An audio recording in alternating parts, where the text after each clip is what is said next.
Então, boa tarde a todos. Hoje eu fiquei responsável por explicar sobre esse artigo que aborda sobre a utilização de câmeras de alta velocidade na observação de raios positivos no solo que foram gerados a partir de uma atividade intranuvem, de raio intranuvem. Os autores são Marcelo Saba e et al., né, e demais, e vamos começar. Para introduzir esse trabalho, nós precisamos lembrar de algumas informações como gravações com campo elétrico comumente mostram que raios nuvem-solo positivos são precedidos por intensa atividade intranuvem, com duração aproximada entre 100 e 200 milissegundos. Ou seja, é comum que quando nós verificamos raios positivos no campo elétrico, a gente verifique ali uma atividade de pulsos intranuvem antes do desenvolvimento do líder positivo do raio nuvem-solo. Nós também temos que saber que gravações com câmera registram que raios positivos, às vezes, envolvem longos canais horizontais com até dezenas de quilômetros. E isso é bem preocupante porque existem acidentes, né, que raios atingem pessoas, enfim, animais, mas não estava chovendo. E é possível que esses raios sejam positivos devido a, mesmo que não esteja chovendo naquela localidade naquele momento, o raio positivo, ele possui, no geral, longos canais horizontais. Então, esse dezenas de quilômetros, o raio pode ter sido originado em um local que esteja chovendo, esteja com tempestade, mas o raio só cai a dezenas de quilômetros longe daquele local onde está tendo a tempestade. Então, isso é um ponto muito importante relacionado aos raios positivos. Além disso, eles estão associados a transientes luminosos, como o red sprite, onde o raio positivo seria o trigger do início desse transiente luminoso. E eu coloquei aqui entre parênteses componente M, porque existem alguns casos que, quando você vai comparar, né, a existência de um TLE com o raio positivo, não bate temporalmente o raio positivo em si, né, com o começo do TLE. Aí você fica, poxa, mas não foi o positivo que trigou? Então, existem estudos que relacionam não o return stroke, né, não a descarga de retorno do positivo, mas sim uma componente M do raio positivo que triga o TLE. Além disso, os raios positivos eles também estão associados com o trigger de raios ascendentes. Então, nós temos, né, os raios ascendentes que se auto-inicializam, digamos assim, mas nós também temos situações em que ocorre um raio positivo próximo, e aí força, né, triga, dá condições para que um raio ascendente ocorra de um objeto com altura considerável.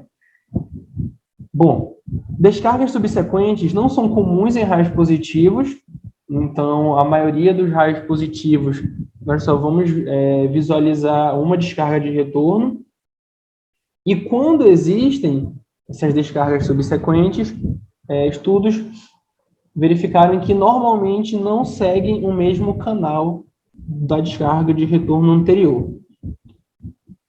O objetivo desse trabalho ele é bem claro, ele é bem direto, é descrever dois casos de raios positivos que foram gerados a partir de uma atividade intranuvem, mas com uma condição específica que foi possível destacar esses dois casos, que o canal estava visível, ou seja, foi possível analisar ali basicamente todo o processo ali do intranuvem, comparar com o nuvem solo, enfim, foram dois casos específicos que permitiram melhores abordagens.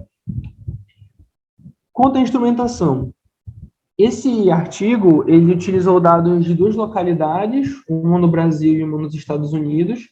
No Brasil, usou-se essa câmera, que já foi usada em outros artigos, Red Lake Motion Scope 8000S, com gravação para 1000 frames por segundo, no sudeste do Brasil, entre dezembro de 2006 e março de 2007. E lá nos Estados Unidos foi essa outra câmera, a Photon, com 4.000 frames por segundo, lá em Tucson, Arizona, em agosto de 2007. A sincronização das câmeras estava pelo GPS e o trigger era manual. Quanto a alguns dados, eles foram extraídos de redes de localização, que foi a verificação da localização, latitude e longitude, a polaridade, né? A gente quer analisar os positivos, então temos que garantir que foi um positivo.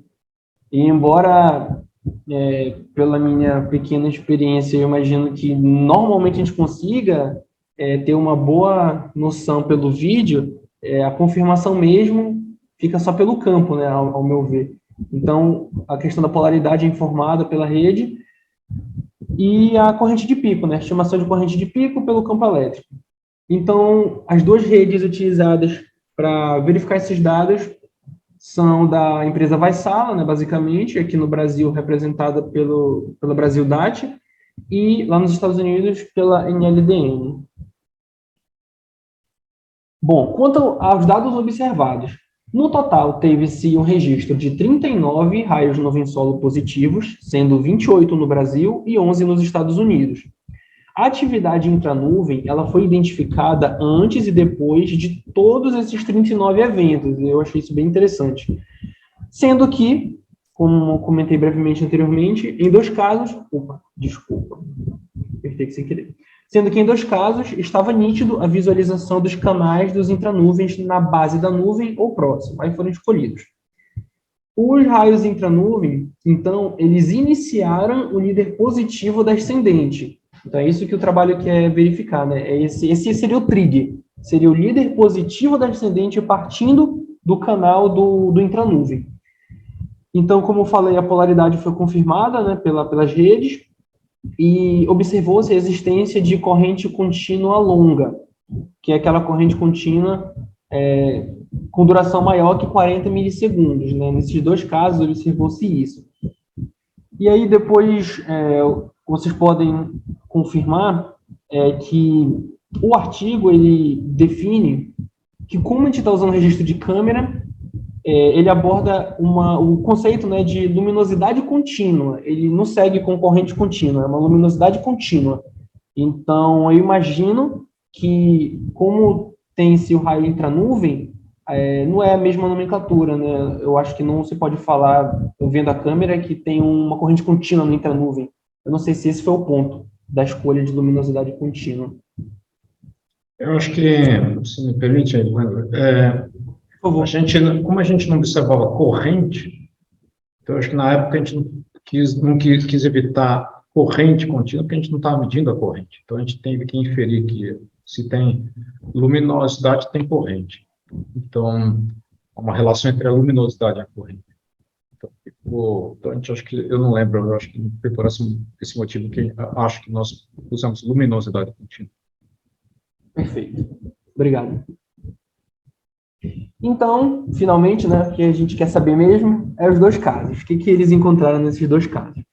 No primeiro, que foi um caso selecionado no Brasil, tratou-se de um raio bipolar, que é aquele, né, que descarrega as duas polaridades de carga, tanto a positiva quanto a negativa, independente de qual foi primeiro, qual foi em segundo. A descarga positiva, ela atingiu o solo a 13 quilômetros da câmera, isso foi obtido por causa da rede, e o pico de corrente estimado foi de 21 kA. No início desse caso 1, teve-se 5 raios nuvem solo negativos, que produziram 5 pontos de contato distintos e nenhuma luminosidade contínua.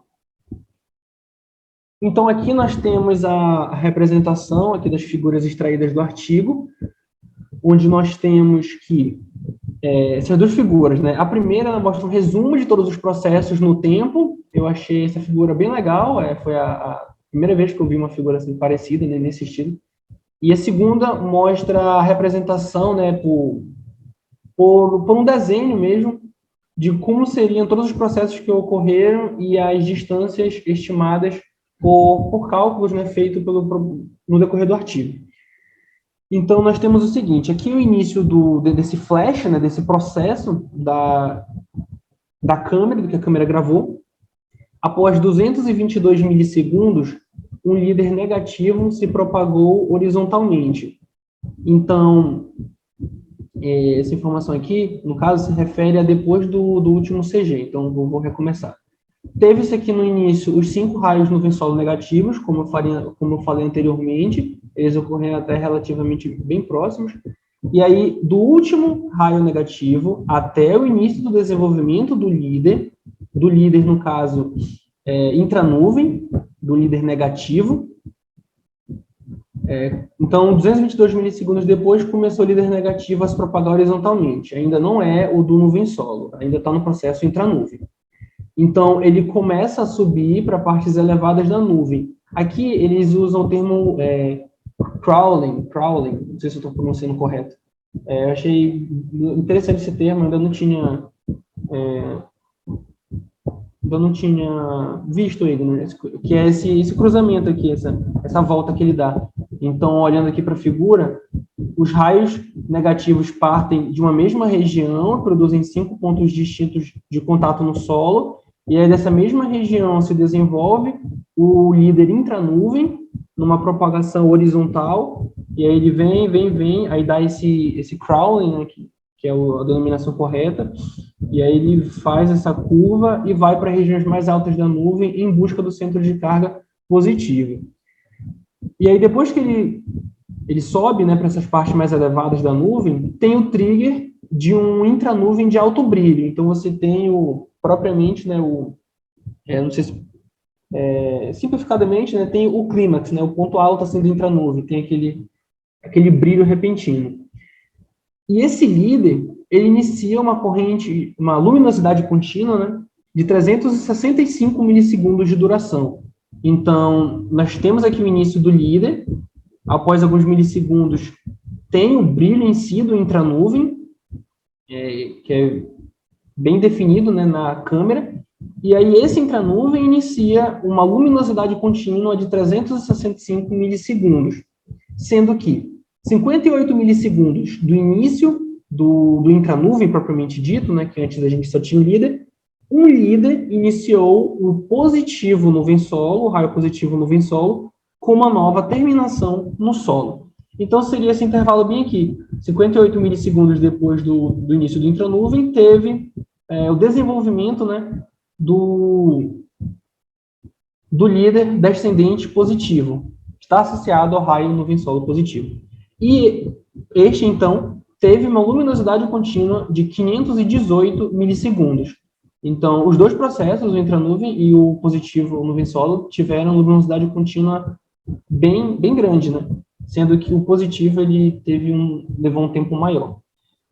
E aqui isso foi até uma dúvida, mas eu acho que cabe perguntar depois, que tem um parágrafo que meio que justifica, mas eu não compreendi, que foi por que escolheram representar essa diferença de altura, né? Esse 6,2 quilômetros, que seria o centro negativo, foi colocado abaixo do 5,1 quilômetros do positivo. Isso eu não compreendi, mas depois a gente comenta. E teve essa altura estimada aqui de 2,5 km para o líder positivo. Então, aqui tem a imagem, né, que o artigo utiliza, que é para, enfim, extraída mesmo, né, da câmera. Então, nós temos no início a propagação horizontal do líder, que vai dar aquele crawling, né, aquela virada aqui para subir. Nessa segunda imagem B, nós temos o intranuvem propriamente dito. Imagem C, o líder, que se inicializa do canal do intranuvem, né, o líder positivo descendente. Temos, então, na D, a descarga positiva, propriamente dita, a descarga de retorno. E, nessa figura E, a presença da luminosidade contínua, né, que está associada à corrente contínua. E aqui, ainda desse caso 1, são algumas características, né, valores extraídos também da rede de localização, nesse caso do Brasil-DAT, onde nós temos o tempo de duração total aqui, correspondente a esse flash, né, como um todo, o tipo da descarga, então no início teve as 5 negativas, depois o IC e depois a positiva. O pico estimado de corrente pela rede, né, obviamente, eu não sei dizer porque esse daqui não teve, mas vamos seguir. Aqui a diferença de tempo, né, de um processo para o outro, então, da primeira descarga negativa para a segunda, 49 milissegundos e assim por diante. E a distância da câmera. Essa aqui eu entendi que é uma distância ainda no campo de visão da câmera, né? Seria uma distância de profundidade, foi o que eu compreendi. Então, podemos observar aqui que a corrente, né, do positivo não foi tão diferente da corrente do negativo. Eu sempre tento botar na minha cabeça que o positivo é bem maior, né? Mas não necessariamente. Alguns casos têm muito maiores, mas não necessariamente são todos. E aqui o positivo, né, que é o do nosso interesse, ele ocorreu 58 milissegundos depois do intranuvem e 382 milissegundos depois do último raio descendente negativo. André, só voltando ali na questão da altura, a altura, deixa eu ver aqui, eu não lembro, deixa eu ver como é que eu fiz para achar a altura, mas o fato é que ele sobe sim, o líder sobe para chegar nesse centro positivo que está 5,1 quilômetros. Só que a impressão, eu tentei representar como estava na imagem. Como essa parte aí, positivo, o raio está muito mais perto da câmera, então dá a impressão na imagem que esse lado positivo está mais alto do que o negativo que está mais longe, entendeu? Não sei se dá para entender o que eu estou querendo dizer. Você tem o líder, ele se aproximou muito da câmera, tanto é que o raio positivo, você vai para a próxima tabela, aí ele está a 13 quilômetros, está vendo? Enquanto que os outros estão a 33, 24, entendeu? Então, como o positivo acontece bem mais perto, o centro positivo, ele aparece acima na imagem do que o que está longe, o negativo que está longe. Mas essas alturas, 5,1 e... depois vou tentar descobrir aqui como é que foi a descoberta disso. Depois te falo. Okay. Tem um parágrafozinho que descreve direitinho, mas foi complexo para o meu entendimento. Diz como é que foi achado a altura? Não foi feito, ele fala. Tá bom, beleza. Vai mostrar. Esse que não tem pico de corrente provavelmente não foi detectado pela rede. Então, não foi detectado pela rede, também não foi detectada a distância dele. Perfeito. Só tem a diferença de tempo por causa da câmera, né? Isso, exatamente. Obrigado. Não. Então, vamos para o caso 2, nos Estados Unidos. Pela NLDN, né, foi observado que ocorreu a 6,4 quilômetros da câmera e um pico de corrente estimado de 23 kA. Então, aqui a abordagem... Pode falar. Só uma coisinha. Agora eu entendi aqui. Eu estimei a altura desses centros de cargas baseados na temperatura de menos 10 e menos 25 graus, que é onde costuma estar o centro negativo e o positivo. Na verdade, eu usei a imagem, né, a abertura, o ângulo da lente e tal, baseado na distância que estavam as coisas, eu estimei, né, e eu digo no paper que não dá muito diferente do que se costuma usar, que é menos 10 graus, onde está o centro negativo, e menos 25, um quilômetro acima, onde está desculpa, que esses centros estariam entre menos 10 e menos 25, é o centro negativo, e o positivo um quilômetro acima. Mas é uma estimativa bem precária, tem que usar radiosonda, eu peguei radiosonda lá do lugar mais próximo, mede a temperatura da atmosfera quando o balãozinho vai subindo, e aí eu estimo que o centro negativo geralmente está entre menos 10 e menos 25, e o centro positivo 1 quilômetro acima. Nesse caso, não foi bem assim, porque o negativo está bem mais longe do que o centro positivo, então a nuvem está com o centro positivo não em cima do negativo. É difícil, isso aí tudo é uma estimativa. Ok. Então, aqui no caso 2, a abordagem é similar ao caso 1. Nós temos aqui o início da gravação, né? já com o desenvolvimento do líder intranuvem, com o líder na propagação horizontal, e aí tem-se o mesmo movimento, né, que o artigo chama de crawling, que é essa mudança de direção. No caso, ele começa aqui, né, usando aqui a imagem para ficar melhor. O líder começa aqui, de uma região de cargas positivas, se propaga horizontalmente, muda a direção e sobe rumo ao centro de carga negativo. Então, aproximadamente aqui 149 milissegundos do início da gravação, que é a duração do líder, teve-se o intranuvem, sendo que quando o intranuvem ele acontece, logo em seguida tem-se o líder descendente positivo, né? E aí quando ocorre de fato o raio descendente positivo, a descarga de retorno, o intranuvem ele meio que se desaparece. Foi diferente do caso anterior, que o intranuvem estava associado a uma luminosidade contínua bem longa. Nesse caso, não. O que ainda mantém o canal por um certo tempo, o canal do intranuvem, é a presença de líderes de recuo, que foi dos motivos, né, uma das análises que propiciou a caracterização desse líder intranuvem como sendo positivo, diferente do caso anterior, que o líder intranuvem era negativo. Então, 22 milissegundos antes do fim do líder, né, começou o líder de recuo, que dá para ver mais ou menos nessa região bem aqui. Antes de acabar o líder, já teve início do líder de recuo, que duraram por bastante tempo. E o raio positivo, né, o nuvem solo, ele possuiu 216 milissegundos de luminosidade contínua, né, associada à corrente contínua. E também ele teve muitas componentes M, observadas, obviamente, na câmera. E aí o que eu comentei, né, o intranuvem ele desaparece com o início do raio positivo, descendente. Então, é relativamente similar ao caso anterior, mas teve dois pontos bem distintos, que seria a presença de líder de recuo, antes não tinha, e a questão que o intranuvem não está associado à luminosidade contínua como antes estava. Então, teve-se aqui o líder intranuvem, né, subiu, e aí ocorreu o intranuvem em si, o brilho, né, mais elevado, e aí depois tem a formação do líder descendente positivo nessa região aqui, que aí forma o canal, né, fecha o canal e tem descarga de retorno.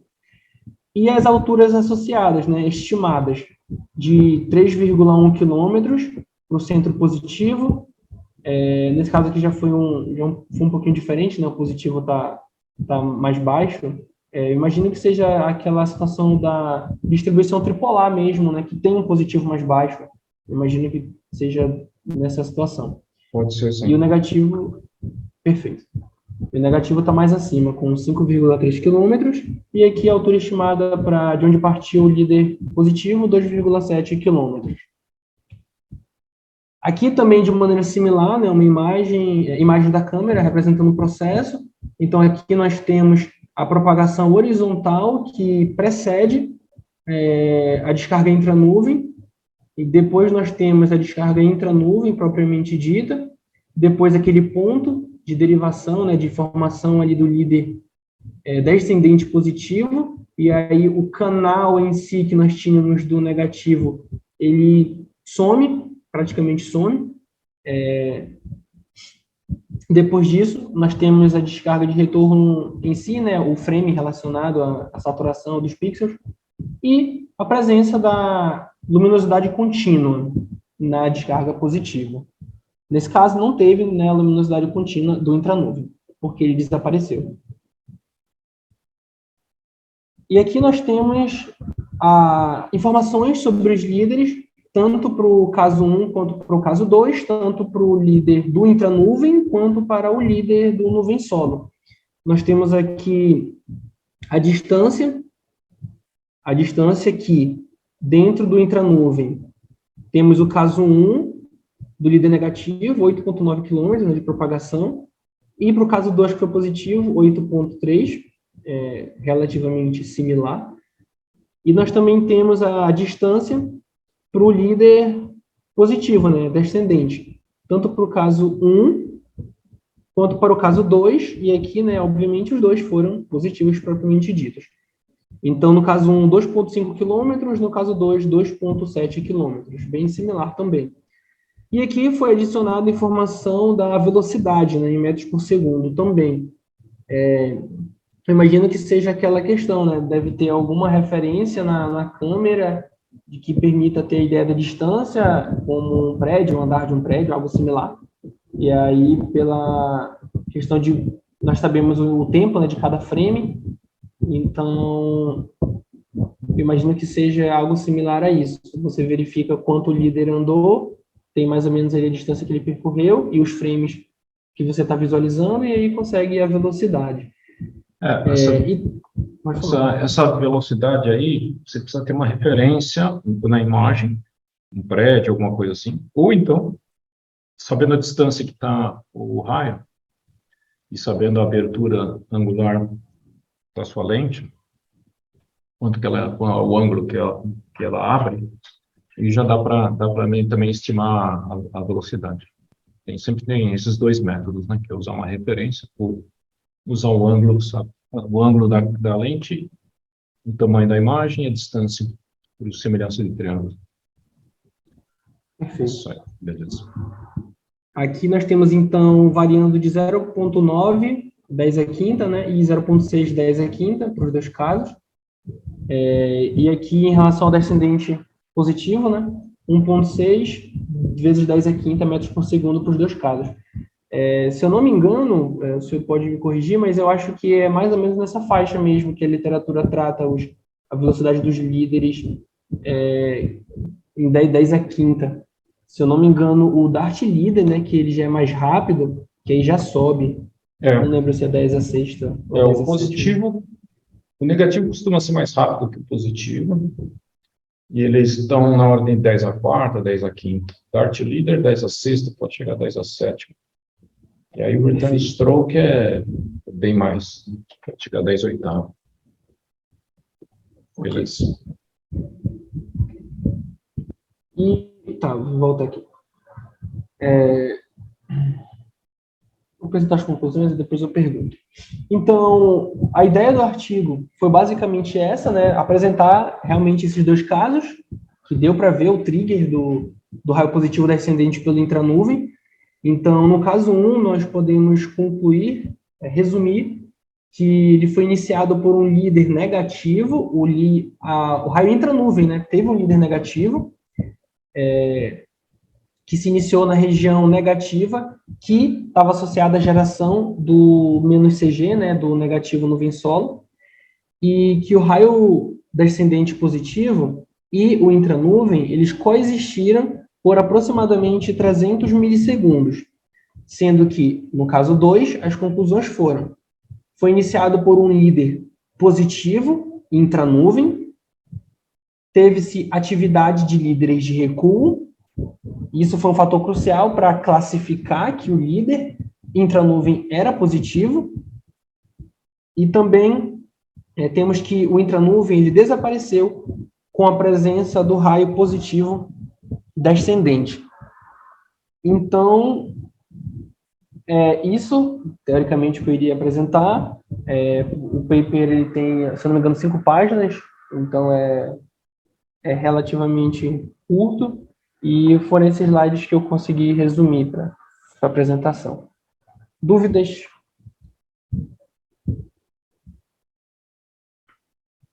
Bem interessante. Eu acho que foi a primeira vez que apareceu um intracloud produzindo um positivo. As pessoas sabiam, nossa, os raios positivos tem muita atividade dentro da nuvem, né? São precedidos por intraclouds, são precedidos por descargas horizontais longas, né? E então havia esse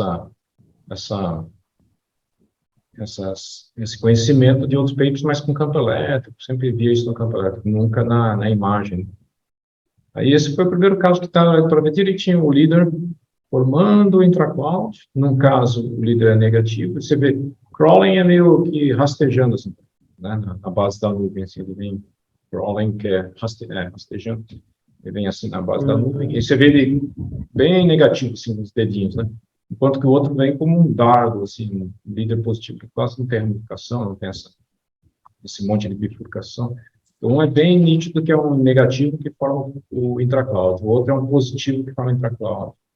Quando um forma o intracloud, interessante, ele é negativo, ele vai em direção a positivo, e aí esse positivo que vai para o solo. Quando você tem um líder positivo, que está aí nas imagens, quando você tem um líder positivo, o líder positivo, ele vai em direção negativa, mas quando ele desce, ele só usa essa parte aqui de onde ele saiu, né, que é do centro positivo, para depois ir para o solo. Exatamente.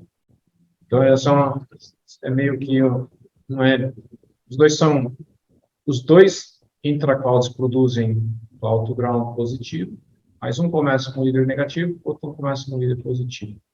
Acho que era a grande novidade daquela época, né? Mostrar que, de fato, você pode ter isso que o pessoal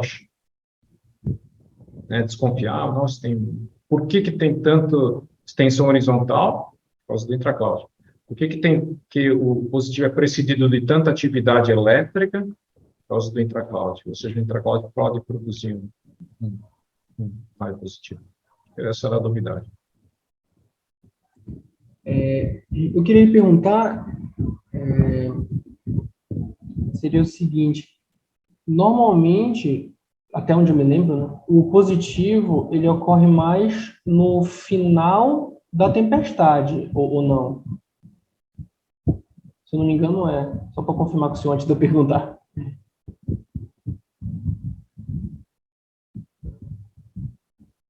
Professor?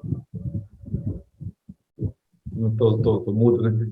Não, é mais no final da tempestade mesmo. Os raios positivos acontecem mais no final da tempestade, porque a carga positiva vai descendo nas nuvens grandes, ela vai caminhando, e as cargas positivas que geralmente estão acima vão descendo meio que para o véu da noiva, assim, a noiva fosse caminhando, tem um véu aqui atrás, e a carga positiva vão se deslocando, vão descendo, e aí aqui forma uma espécie de uma parte estratiforme grande, positiva, aí começa a ter nuvem sombra. Eu perguntei isso porque eu sei que no início da tempestade, normalmente tem muita atividade intranuvem. Então, se o positivo é no final, e normalmente ele está associado ao intranuvem, então o intranuvem se mantém durante toda a tempestade, mais ou menos seria isso? O intranuvem acho que tem ao longo de todas as tempestades. Talvez no final da tempestade você tenha esses casos mais longos, porque você vai ter uma parte estratiforme grande. Depende muito da tempestade. Se a tempestade é meio localizada, convectiva, ela cresce, morre, você vai ter intracloud bem localizado. Mas se tiver uma cauda longa, assim, esses sistemas maiores, eles vão fazer uma cauda de positivo, e aí você tem aqueles positivos que a Tagiane vê lá, passando, cruzando o céu. O senhor... Vocês fizeram uma análise com mais casos depois de 2009 ou não? Porque eu achei muito interessante, mas aí só foram 2 casos, né? Aí, com muitos, a gente podia começar a ver características, né? Padrões, enfim. Ou não? Só esses dois. A Tagiane acho que pode comentar. Você viu intracloud produzindo positivo, tá? Não me lembro. Mas eu posso ter visto, eu fiquei decepcionada com muitos intraclouds que viraram nuvem solo depois. Mas eu não reparei se era visível esse nuvem solo saindo do próprio intracloud visível. Decepcionada, que triste.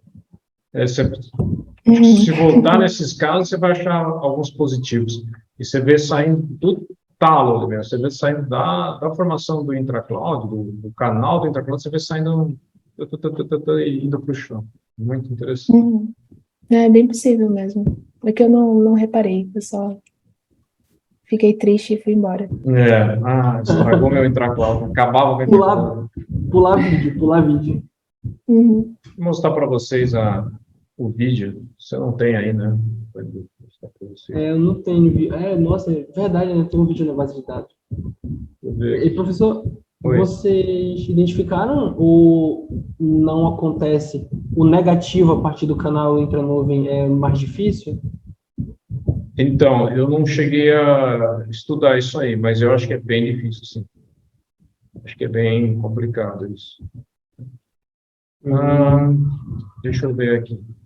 Agora que eu vi que meu nome tá Giovana, que usaram meu PC, caramba, esqueci Tô de achando mudar. estranho aí, esse mudou de nome, eu falei, vou ficar quieto, não falar Agora nada. que eu vi aqui no cantinho, ai, ai, Melhor não falar tem que mudar nada. depois. E, professor, antes do senhor mostrar, Hum. quando a gente tem um intranuvem, a gente pode usar ainda as nomenclaturas de corrente contínua, componente M, ou É, não, não não é pode? muito, não é muito aceito, assim, quer dizer, não é muito tradicional falar isso. Vocês estão vendo a imagem aqui do caso? Opa, deixa eu tirar aqui. Sim, não. Sim. Então, esse aqui é o segundo caso. Tudo aqui é pobreza de imagem, né? Mas talvez tivesse.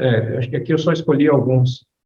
Aqui, você vê ele já tocando solo, pá, mas eu acho que eu tenho mais. Deve ter o vídeo disso em algum canto. Estou achando. Vou ver se tem as imagens do outro.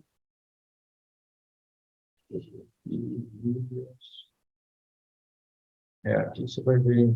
Olha só o tamanho dessa imagem aqui. Dá para ver aí? Dá sim.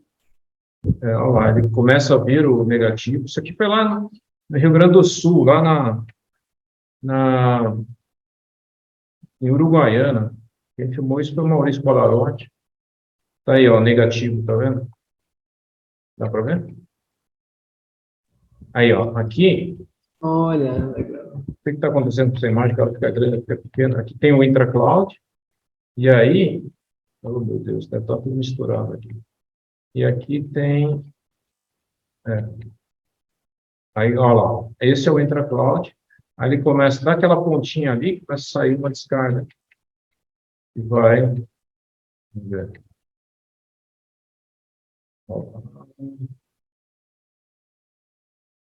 Olha lá, viu? Tá vendo ali um líderzinho, ó?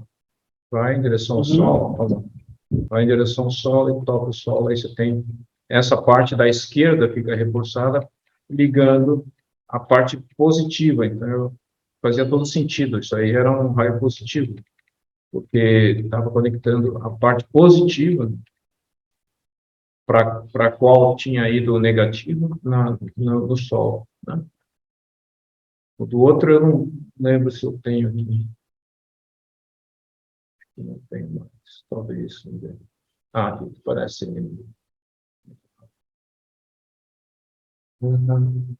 Acho que eu não tenho mais. Aqui tem um outro caso, ó. É um intracloud seguido de um positivo.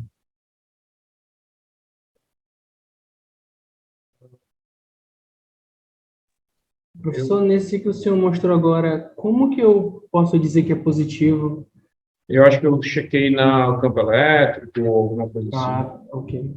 Não dá para saber nessa velocidade ainda não. Tá, eu não tenho mais aqui nada. Deve estar nos arquivos aí, teria que achar nas probabilidades para ver com calma esses vídeos. Mas legal. Alguma dúvida? Paula, Não, tá tudo ok. Ivan, Tudo certo também. tudo certo? Tá bom. Então O é isso. pessoal já sabe tudo já, professor, sem dúvidas. Caramba. E, Nessa, professor, na conclusão, fala que alguns casos de positivo, eles são erroneamente caracterizados como intranuvem pelas redes de localização no solo. E aí eu queria perguntar se o senhor sabe me explicar um pouco melhor sobre isso, eu fiquei na dúvida. Os intranuvens são classificados como positivos. Sim. O contrário, no caso. O positivo, ele vai para o intranuvem. Isso justifica a importância, né, de estudar o positivo, enfim. É que geralmente os intranuvens, eles produzem um sinal no campo elétrico dos detetores que é igual mesma polaridade, segue o mesmo sentido do raio positivo. Então, o raio negativo, ele produz uma perturbação para cima, vamos dizer assim. Enquanto que os intraclouds, a maioria deles, e os positivos produzem um pulso para baixo. Então, para diferenciar esse pulso para baixo do positivo para a maioria dos intraclouds, é importante conhecer melhor as características de um e de outro. E como os dois estão meio que ligados, o intracloud pode estar ligado ao positivo, então eu acho que eu comento que, não lembro, mas eu devo ter comentado que saber essa ligação, entender o processo da formação do positivo através da intracloud pode ajudar a diferenciar na rede o que é negativo e o que é positivo. É por aí. Entendi. Outra coisa que eu queria lhe perguntar é que, quando começa o caso 2, lá em Arizona, ele fala que a distância horizontal dos centros de carga foi assumido como sendo o range of the positive cloud to ground stroke. Esse range seria, eu não entendi muito bem, de como se fosse a duração do próprio positivo foi assumido como sendo a distância horizontal. Essa horizontal onde é caso, está no caso 2, isso? Seria a página 2, logo quando fala caso 2, Arizona. Primeiro parágrafo, que no caso é o 11, é o parágrafo 11 do artigo. Parágrafo no finalzinho 11, ele fala. Tá. O caso 2, tá.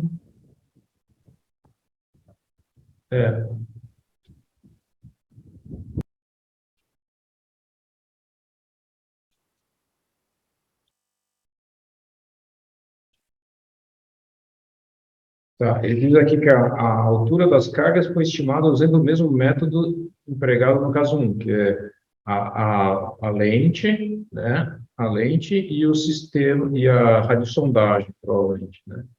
Usando que entre menos 10 e menos 25 graus deve estar o centro negativo de carga. Agora, a distância horizontal das cargas na figura 3, tá? Distância horizontal das cargas na figura 3.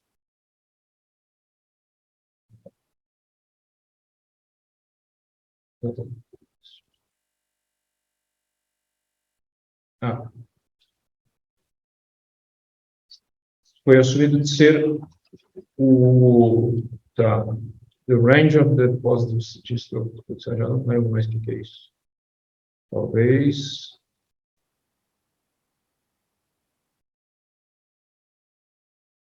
Não sei dizer. Não sei dizer o que foi usado aqui, não lembro agora. O caso 1 também foi assim, foi a média desse range, né, que eu imaginei que seja a duração dos negativos, dos 5 negativos. Deixa eu ver se tem. Talvez por causa da velocidade do líder. Talvez eu tenha usado a velocidade do líder. Onde é que está o negativo? O negativo está no parágrafo 9, lá pelo meio, de horizontal distance, continua. A distância horizontal da câmara ao centro negativo. The average of... eu peguei, porque tá, entendi. Como é que eu vou saber a distância do raio se teve vários strokes, cada um caiu numa distância diferente? Eu peguei a média das distâncias. Para fazer os cálculos de altura, eu uso a distância média.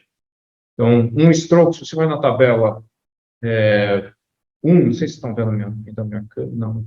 Se você vai na tabela 1, você vai na tabela 1, o primeiro caiu a 19 km, o segundo caiu a 24, o terceiro caiu a 24, o último caiu a 33. Aí eu fiz a média dessas distâncias para saber em que distância estavam essas imagens, os líderes acontecendo. É muito estimativo. Então, está por ali, ali tá. O raio positivo, um caiu mais perto, outro caiu teve 5 descargas, um caiu mais perto, caiu mais longe. Eu tiro a média e uso essa distância média para fazer os cálculos usando o ângulo da câmera, então eu precisava ter uma distância. Como tem 5 distâncias diferentes, eu fiz a média. E eu acho que foi isso que eu fiz, isso que eu fiz com o dispositivo também. Usei a distância do raio, estimada do raio positivo para fazer os cálculos de distância vertical, horizontal, sabendo a abertura do ângulo da câmera. Essa era a ideia. Beleza? Na conclusão, o senhor comenta, né, que, assim, basicamente, o líder de recuo, ele foi o boom, né, para dizer que foi um líder positivo. Isso é importante, porque no paper anterior, do ano anterior, 2008, a gente tinha visto pela primeira vez os recoil leaders nos raios positivos. Então, se tem recoil leader, é um líder positivo. Se é um líder, então, eu não tinha campo elétrico, provavelmente aí. Então, eu olhava o líder e falava, tem recoil leader, então esse líder é positivo. O outro, ele é todo ramificado, é negativo. Não teve recoil leader no outro, teve no segundo. Então, o segundo era um líder positivo. Acho que é isso. Aí, isso, só está comentando, né, que isso nunca foi observado no desenvolvimento de líder negativo ainda. Isso. Mas, hoje em dia, que, no caso, se eu não me engano, tem, né, líder de recuo no negativo, só que é lá na nuvem. Não seria isso? É diferente? Não, no líder negativo, você não vê líder de recuo na frente dele, não. Retraçando o líder negativo. Você vê aquele space stem. Você vai ver o líder de recuo lá do outro lado, na outra ponta da descarga, lá dentro da nuvem. Isso você falou certo. Isso, perfeito. No caso aqui, a gente está observando o movimento dele descendente, né, então tem que ser positivo mesmo, entendi. Sim. Aí é mais difícil, né? Porque na nuvem deve ser bem difícil de ver, mas tem alguns vídeos que eu já vi aí no INPE que dá para verificar. A ponta positiva lá em cima, pô, bem bonito de ver. Às vezes aparece, é verdade. Perfeito, dúvidas tiradas. Maravilha, muito bom, boa apresentação. Agradeço aí a lembrança do paper e a explicação dele, para quem nunca viu.